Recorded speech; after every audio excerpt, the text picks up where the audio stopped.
Hello, my lovelies, and welcome back to Sauntering Tarot. This is our sixth and final part of my 2023 fourth quarter decks videos.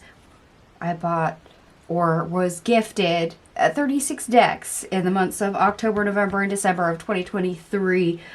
14 tarot, 22 oracle. I have shown you 30 of them so far, and I'm here to show you the last and final 6. So without further ado, we're going to get right to it. This is the Golden Mantras Affirmation Oracle deck. Taylor Wylett, I do believe, is the creator of this one. This is actually one that my ancestors asked me to get. And I actually need to start using it more for my own personal usage when it comes to affirmations. Occasionally I need to check more in with myself, and a lot of these I really agree with. So this is one that I know I have and probably should use more. So I'm kind of kicking myself at the moment. So apologies for that.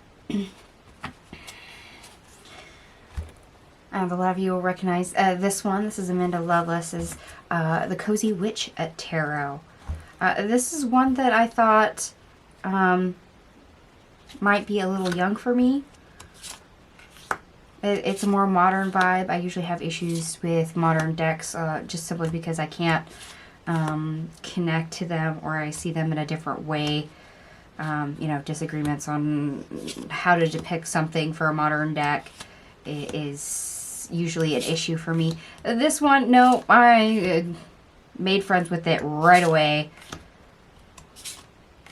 And it's nice to have some of the witch vibes in it. And I do appreciate some of the representation that's actually in this deck. Hence why I bought the Believe in Your Own Magic Oracle to go with it. Alright, and another deck I've got. This one was on my wish list. This is the Fantasy Cats Oracle. And let's face it, you say cats and I'm there. So this is one of those that I thought was adorable.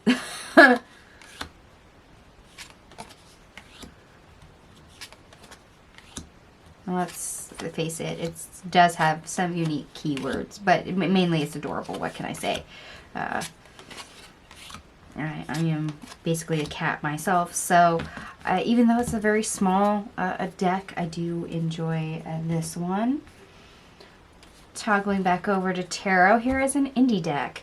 This is a mixed media Kickstarter deck. This is the Surreal Shadows tarot. It is a pip deck, so only the majors are fully illustrated.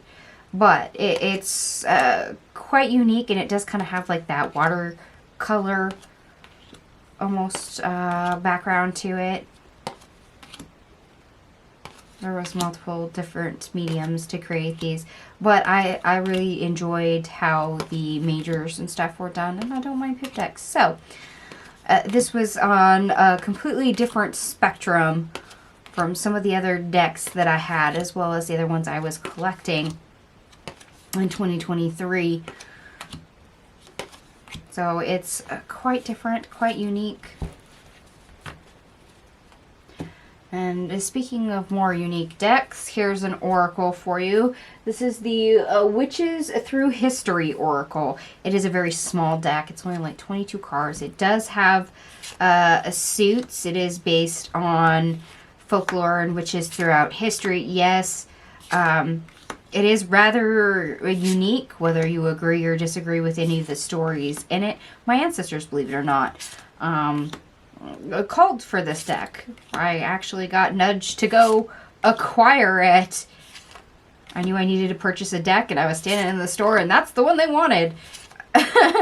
So that kind of took me by surprise. I have used this a time or two, and it was very interesting with what I got as results from this very small deck.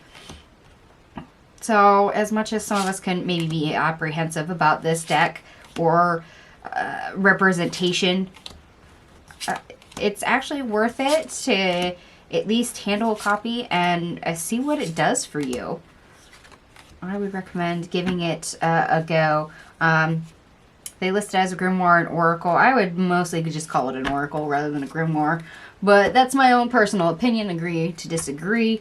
And the last deck I have to show you, this is the Little Magical Circus Tarot. This is an indie Kickstarter deck, and it is a majors only a deck. I didn't mind the circus theme. It was cute. And let's face it, I don't have a lot of major oracle, a lot of major only tarot decks. And I thought this was a different vibe, different aesthetic, something more unique. And yeah, I literally did a reading with this deck as soon as I got it in hands. I started playing with it, and it was actually very accurate with what came out. So I quite enjoy this little majors only tarot. It's been a nice addition when it comes to majors only deck, because I'm very limited on those, and when my ancestors call for one, it's really enjoyable.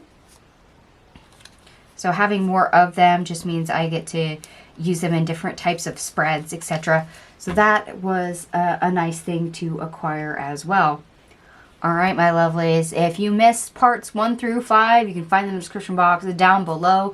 I hope you liked my massive amounts of decks that I wound up for my quote-unquote no-buy year for 2023. 36 decks in 3 months was quite hefty. I still have not done a final accounting of how many decks I had total for 2023, but I'm thinking, since I ended 2022 with 52 decks, and I'm pretty sure I'm right around 100, if not slightly over, I've doubled my deck collection. So we'll see when I do a final accounting of how those numbers actually jive. After all, we have about half of that here just in the 4th quarter.